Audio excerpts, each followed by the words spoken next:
Me enamoré del hombre que iba a comprar la casa de mis padres. Antes de seguir con la historia me gustaría pedirte un pequeño favor, suscríbete al canal, deja un like y comparte tu opinión en los comentarios. El día que enterré a mi hermana por segunda vez, lo hice con mis propias manos, en el mismo patio donde años atrás yo había jugado a esconderme, sin saber que debajo de esa tierra ya existía un cuerpo esperando a que alguien más lo encontrara antes que yo. Todo empezó mucho antes de esa noche, cuando mis padres decidieron vender la casa donde crecí. Mi padre había perdido casi todo en un negocio que prometía multiplicar sus ahorros y terminó multiplicando sus deudas. Durante meses vi cómo mi madre dejaba de sonreír, cómo las llamadas de los bancos se volvían parte del ruido normal de la casa, cómo mi padre envejecía 10 años en cuestión de semanas. La única salida que encontraron fue vender la propiedad que habían construido con tanto esfuerzo, la casa donde yo había nacido, donde mi hermana mayor, Renata, había vivido antes de desaparecer sin dejar rastro cuando yo tenía apenas 14 años. Nunca hablábamos de Renata en casa. Su nombre se había convertido en una especie de silencio pactado entre los tres. La policía cerró el caso años atrás, catalogándolo como una fuga voluntaria, una joven de 22 años que decidió empezar de nuevo en otro lugar sin avisar a nadie. Yo nunca creí esa versión. Renata amaba a nuestros padres, amaba esa casa, amaba su vida. No era el tipo de persona que desaparece sin dejar una nota, sin una llamada, sin nada. Pero con el tiempo aprendí a guardarme esa certeza, porque insistir solo abría heridas que mis padres preferían mantener cerradas. Cuando pusimos la casa en venta, yo me encargué de coordinar las visitas de los interesados, porque mis padres ya no soportaban ver extraños caminando por los pasillos donde habían construido su vida. Fue así como conocí a Emiliano. Llegó una tarde de octubre, con un auto que costaba probablemente más que toda nuestra deuda junta, vestido con una sencillez que solo puede permitirse quien tiene dinero de sobra.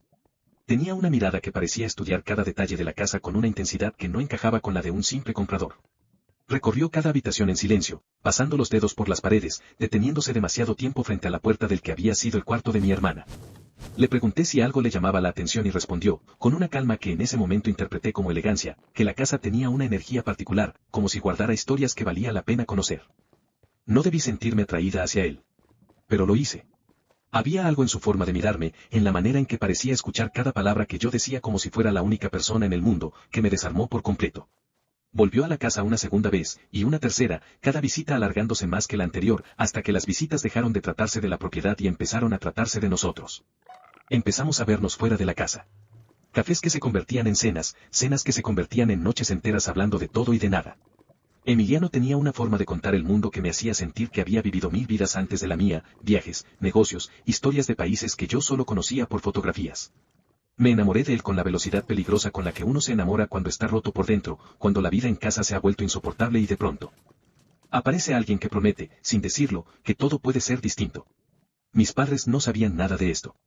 Para ellos, Emiliano era solo el comprador serio que finalmente había hecho una oferta generosa por la casa, muy por encima del precio de mercado, con la condición de cerrar la venta rápido y en efectivo. Mi padre, desesperado por saldar sus deudas antes de que los bancos tomaran acciones legales, no hizo demasiadas preguntas. Yo tampoco las hice, al principio, porque estaba demasiado ocupada perdiéndome en algo que sentía como la única cosa buena que me había pasado en años. La primera grieta apareció una noche en que Emiliano, ya varias copas de vino encima, mencionó de pasada el nombre de mi hermana. Lo dijo con una naturalidad que me heló la sangre, como si la conociera, como si supiera algo que nadie más sabía. Cuando le pregunté cómo conocía ese nombre, se corrigió de inmediato, alegando que lo había mencionado yo misma en alguna conversación anterior. Quise creerle. Necesitaba creerle. Pero esa noche, de regreso a casa, revisé cada conversación que habíamos tenido y confirmé lo que ya sospechaba, yo jamás le había hablado de Renata. Empecé a investigarlo por mi cuenta, con el mismo cuidado silencioso con el que había aprendido a moverme dentro de mi propia familia. Descubrí que Emiliano no era, como decía, un simple empresario dedicado a bienes raíces. Su nombre aparecía vinculado a la empresa que había estafado a mi padre, la misma que le había prometido triplicar su inversión y que en cambio lo había dejado en la ruina. No aparecía como dueño directo, sino como parte de una red de inversionistas ocultos detrás de sociedades con nombres distintos, una maraña diseñada para que nadie pudiera rastrear con facilidad quién estaba detrás de la operación que hundió a mi familia. El descubrimiento me partió en dos. Por un lado, la rabia de entender que el hombre del que me había enamorado era, de alguna forma retorcida, el mismo responsable de la ruina de mis padres. Por otro, una necesidad casi enfermiza de seguir descubriendo hasta dónde llegaba esa conexión, porque una parte de mí sospechaba que el dinero no era la única razón por la que Emiliano había puesto los ojos en esa casa en particular. No lo confronté de inmediato. En cambio, empecé a jugar un juego peligroso, dejándolo creer que no sabía nada, mientras buscaba respuestas por otros caminos. Le pregunté, con la excusa de la curiosidad romántica, por qué le interesaba tanto esa casa entre todas las que probablemente podía comprar. Su respuesta fue vaga, algo sobre el barrio, la estructura, la inversión a futuro. Pero sus ojos, cuando hablaba de la casa, tenían un brillo distinto, uno que yo había empezado a reconocer como hambre. La segunda grieta llegó una tarde en que decidí revisar las cajas viejas que mi madre guardaba en el ático, buscando documentos de la propiedad para el proceso de venta. Entre papeles amarillentos y fotografías familiares, encontré una caja que no recordaba haber visto antes, escondida detrás de un armario que llevaba años sin moverse. Dentro había cartas escritas por mi hermana, fechadas en los meses previos a su desaparición, cartas que jamás llegaron a ningún destinatario porque nunca fueron enviadas. Las cartas hablaban de un hombre. Un hombre mayor, con dinero, con quien Renata mantenía una relación secreta que la aterraba y la fascinaba al mismo tiempo. Describía encuentros nocturnos, promesas de un futuro juntos, pero también describía un miedo creciente, la sensación de estar atrapada en algo que había dejado de poder controlar. En una de las últimas cartas, sin fecha exacta pero claramente cercana a su desaparición, Renata escribía que había decidido terminar la relación, que había descubierto algo sobre ese hombre que la había aterrorizado, algo relacionado con otras mujeres, con promesas rotas, con un patrón que se repetía. No mencionaba un nombre completo. Solo lo llamaba, una y otra vez a lo largo de las cartas, con un apodo cariñoso que se me clavó en el pecho como un cuchillo cuando lo leí, porque era exactamente el mismo apodo que yo, sin saberlo, había empezado a usar con Emiliano. Esa noche no dormí. Until entonces había logrado convencerme de que la conexión de Emiliano con la ruina financiera de mi padre podía ser una casualidad cruel, una más de las miles de coincidencias posibles en un mundo de inversionistas y sociedades opacas. Pero esto ya no podía explicarse como casualidad. Esto era un patrón que se cerraba sobre mi familia como una trampa construida con paciencia de años. Decidí confrontarlo, aunque con cautela, sin revelar todo lo que sabía. Le pregunté directamente si había conocido a mi hermana. Su rostro, por primera vez desde que lo conocía, perdió esa calma perfecta que lo caracterizaba. Admitió, después de un silencio que se sintió eterno, que sí, que había conocido a Renata años atrás, que habían tenido una relación breve, que ella había desaparecido poco después de terminar las cosas entre ellos y que él siempre había cargado con la culpa de no haber hecho más por buscarla, por entender qué le había pasado. La explicación tenía sentido. Era coherente, dolorosa, incluso conmovedora si uno quería creerla. Y durante unos días quise creerla, porque la alternativa era demasiado terrible para sostenerla en la cabeza. Pero había un detalle que no encajaba, un detalle que empezó a carcomerme por dentro hasta que no pude ignorarlo más, si Emiliano había conocido a Renata años atrás y había perdido contacto con ella tras su desaparición, porque, entre todas las propiedades disponibles en la ciudad, había elegido precisamente comprar la casa de mis padres, la casa donde Renata había vivido, justo en el momento en que finalmente salía al mercado. Empecé a vigilarlo sin que lo notara. Revisé su teléfono en las pocas oportunidades que tuve, encontrando poco más que mensajes de negocios y llamadas con nombres que no reconocía. Pero una noche, mientras dormía junto a mí, su teléfono vibró con un mensaje que alcancé a leer en la pantalla iluminada. Era de un número guardado simplemente como constructor, y decía que todo estaba listo para el permiso de remodelación, que podían empezar a excavar el patio trasero en cuanto se cerrara la venta. La palabra excavar se instaló en mi mente como una piedra que no podía sacarme de encima. Le pregunté al día siguiente, con el tono más casual que pude fingir, qué planes tenía para la propiedad una vez que fuera suya. Habló de una piscina, de una remodelación completa del jardín trasero, de convertir el patio en algo digno de la inversión que estaba haciendo. Todo sonaba perfectamente normal. Y sin embargo, algo en la insistencia con la que hablaba del patio trasero, algo en la urgencia con la que había presionado a mis padres para acelerar el cierre de la venta antes de que terminara el mes, me decía que había una razón oculta detrás de cada palabra. Recordé entonces algo que había enterrado en mi memoria, algo tan doloroso que preferí no pensarlo durante años. La noche en que Renata desapareció, mis padres habían estado fuera de la ciudad por el fin de semana. Yo me había quedado en casa de una amiga, algo poco común, pero que mi hermana había insistido en organizar esa semana en particular, casi como si necesitara la casa vacía.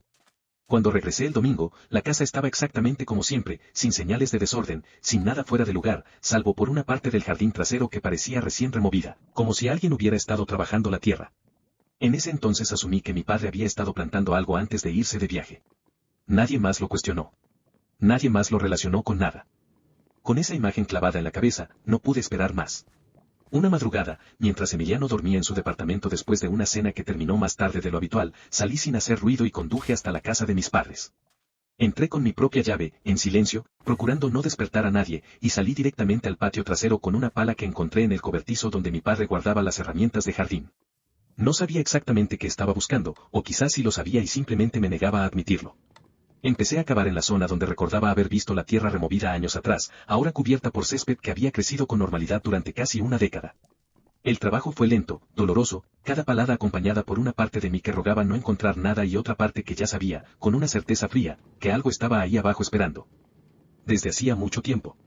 A poco más de 1 metro de profundidad, la pala golpeó algo que no era piedra ni raíz. Seguí cavando con las manos, apartando la tierra con una desesperación que no reconocía en mí misma, hasta que mis dedos rozaron tela deteriorada y, debajo de ella, hueso. No necesité ver más para saber, con una certeza que me quebró por dentro de una forma que ningún llanto podría expresar del todo, que había encontrado a mi hermana. Me quedé arrodillada junto a ese hueco durante lo que sintieron horas, incapaz de moverme, incapaz de gritar, incapaz de procesar que la mujer que había desaparecido de nuestras vidas sin dejar rastro había estado, todo este tiempo, a pocos metros de la cocina donde mi madre preparaba el desayuno cada mañana, bajo el mismo pasto donde yo había hecho picnics de niña, enterrada por alguien que conocía la casa lo suficientemente bien como para saber exactamente dónde cavar sin ser descubierto. Cubrí el hueco lo mejor que pude antes de que amaneciera, con las manos temblando, con la ropa cubierta de tierra que tuve que esconder antes de que mis padres despertaran. No sabía qué hacer con lo que había encontrado. Ir a la policía significaba destruir a mis padres una segunda vez, obligarlos a revivir la pérdida de Renata bajo la luz más cruel posible. Pero no ir significaba dejar que el hombre que probablemente la había matado comprara la casa, excavara el patio bajo el pretexto de una remodelación, y se llevara los restos de mi hermana a algún lugar donde nadie volvería a encontrarlos jamás, borrando la única evidencia que quedaba de lo que le había pasado. Regresé al departamento de Emiliano esa misma mañana, todavía con tierra bajo las uñas que no había logrado limpiar del todo, y por primera vez le hice las preguntas que llevaba semanas evitando. Le pregunté, sin rodeos, qué le había pasado realmente a mi hermana. Su rostro cambió de una manera que no había visto antes, la máscara de calma que siempre llevaba puesta cayéndose pedazo a pedazo, revelando algo debajo que me hizo entender, demasiado tarde, el error que había cometido al confrontarlo a solas. Habló durante largo rato, con una calma que resultaba más aterradora que cualquier grito. Contó que Renata había descubierto la verdad sobre sus negocios, sobre las estafas que dejaban familias enteras en la ruina mientras él se enriquecía a través de sociedades imposibles de rastrear. Contó que ella había amenazado con exponerlo, con acudir a las autoridades, con destruir todo lo que había construido durante años. Contó que aquella noche, en esa misma casa, la discusión había escalado hasta un punto del que ya no había marcha atrás, y que lo que siguió no había sido exactamente un plan, sino un accidente que él había decidido enterrar, literal y figuradamente, antes de que arruinara su vida. Lo que más me heló no fue la confesión en sí, sino lo que vino después. Emiliano explicó, con una tranquilidad que no dejaba lugar a dudas sobre su sinceridad, que jamás había dejado de pensar en Renata, que había seguido la vida de nuestra familia en silencio durante años, esperando el momento en que la casa saliera a la venta, porque necesitaba recuperar lo que había dejado enterrado antes de que alguien más lo encontrara por accidente. Y entonces, cuando finalmente había vuelto a esa casa, me había encontrado a mí. Dijo que verme le había parecido una segunda oportunidad, que en mi rostro veía los mismos rasgos de Renata, la misma forma de reír, y que enamorarse de mí había sido, de alguna manera retorcida que solo tenía sentido dentro de su propia mente, una forma de terminar lo que había empezado con ella años atrás. Entendí, en ese momento, que nunca había sido amor lo que Emiliano sentía por mí. Había sido una obsesión reciclada, una segunda versión de algo que había destruido con sus propias manos y que ahora intentaba reconstruir usando mi cara como sustituto. Quise correr, quise gritar, quise hacer cualquier cosa que me alejara de él, pero el departamento estaba cerrado con llave y él se interponía entre la puerta y yo con la misma calma inquietante con la que había hablado durante toda la confesión. Lo que pasó después es difícil de poner en orden incluso ahora. Recuerdo forcejear, recuerdo golpear con todo lo que tenía a mano, recuerdo el sonido de algo rompiéndose que no supe identificar si era un objeto o mi propio cuerpo. En algún momento de esa lucha logré alcanzar un jarrón de cerámica sobre una mesa cercana y lo estrellé contra su cabeza con una fuerza que no sabía que tenía dentro de mí. Cayó al suelo, aturdido pero consciente, y aproveché esos segundos para salir corriendo del departamento, bajar las escaleras sin mirar atrás y no detenerme hasta llegar a mi auto. No fui directamente a la policía. Fui primero a la casa de mis padres, porque necesitaba verlos, necesitaba asegurarme de que estuvieran a salvo antes de hacer cualquier otra cosa. Los encontré durmiendo, ajenos por completo a que su hija menor acababa de descubrir el cuerpo de la mayor enterrado a pocos metros de su recámara. Me senté en la cocina, con las manos todavía temblando, e intenté decidir cómo contarles algo que iba a romperlos de una forma de la que quizás nunca podrían recuperarse. Al final, no tuve que decidir nada, porque la decisión llegó por sí sola horas después, cuando 2 patrullas se estacionaron frente a la casa. Emiliano, con la cabeza vendada por el golpe que le había dado, había decidido presentarse ante las autoridades, no para confesar lo que había hecho, sino para acusarme a mí de agresión, alegando una versión distorsionada de los hechos en la que yo era la inestable, la obsesiva, la que había entrado por la fuerza a su departamento. Durante un instante que se sintió como una eternidad, entendí que estaba a punto de convertirme en la villana de una historia que él llevaba años construyendo con la misma paciencia con la que había construido cada estafa, cada mentira, cada tumba. Pero había algo que Emiliano no sabía que yo tenía, las cartas de Renata, guardadas en mi bolso desde la noche anterior, y la tierra removida en el patio trasero que aún guardaba las marcas frescas de mi excavación.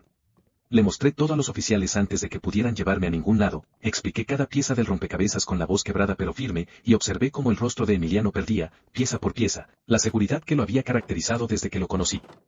Los días que siguieron transcurrieron en una neblina de procedimientos legales, excavaciones oficiales en el patio trasero de la casa de mis padres, análisis forenses que confirmaron lo que yo ya sabía en el fondo desde la primera palada de tierra. Mis padres se enteraron de la verdad de la forma más brutal posible, viendo cómo un equipo forense levantaba los restos de su hija mayor del jardín donde alguna vez habían plantado rosales juntos. Mi madre no volvió a ser la misma después de eso. Mi padre, por su parte, encontró una especie de paz retorcida en finalmente tener respuestas, aunque esas respuestas hubieran costado casi todo lo que le quedaba. La investigación reveló que Emiliano no había actuado solo en su red de estafas financieras, y que su relación con mi hermana no había sido la única de su tipo. Aparecieron otras mujeres, otras historias similares de relaciones que terminaban en desapariciones convenientemente cerradas por la policía como fugas voluntarias, patrones que durante años nadie había conectado porque cada caso parecía aislado, cada ciudad distinta, cada nombre falso cuidadosamente diferente del anterior. La venta de la casa, por supuesto, nunca se concretó. Pero el daño financiero que la estafa original había causado seguía ahí, intacto, esperando ser resuelto de alguna manera.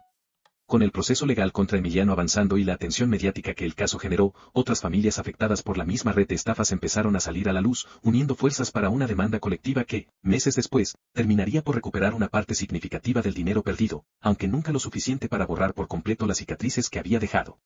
Vendimos finalmente la casa, casi un año después, a una familia que no tenía idea de la historia que esas paredes habían guardado durante tanto tiempo. Mis padres se mudaron a un departamento más pequeño, más silencioso, un lugar sin patio trasero, sin rosales, sin nada que pudiera recordarles lo que habían encontrado bajo su propio jardín. Yo no volví a enamorarme de la misma manera después de eso. Aprendí a desconfiar de la facilidad con la que alguien puede parecer perfecto, a reconocer que a veces el amor que llega demasiado rápido, demasiado intenso, demasiado conveniente, no es amor en absoluto, sino la sombra de algo que alguien más dejó enterrado y que decidió, sin que yo lo supiera, que yo sería quien lo desenterrara por él. Emiliano fue sentenciado a cadena perpetua, y hasta donde sé, sigue en prisión, escribiendo cartas que nadie de mi familia ha aceptado leer. La casa de mis padres tiene ahora nuevos dueños, un jardín renovado, una piscina que finalmente se construyó, aunque no de la mano de quien la había planeado. Y yo sigo preguntándome, en las noches en que el silencio se vuelve demasiado grande, cuántas otras historias como la de Renata quedaron enterradas en jardines ajenos, esperando a que alguien, algún día, decidiera finalmente cavar.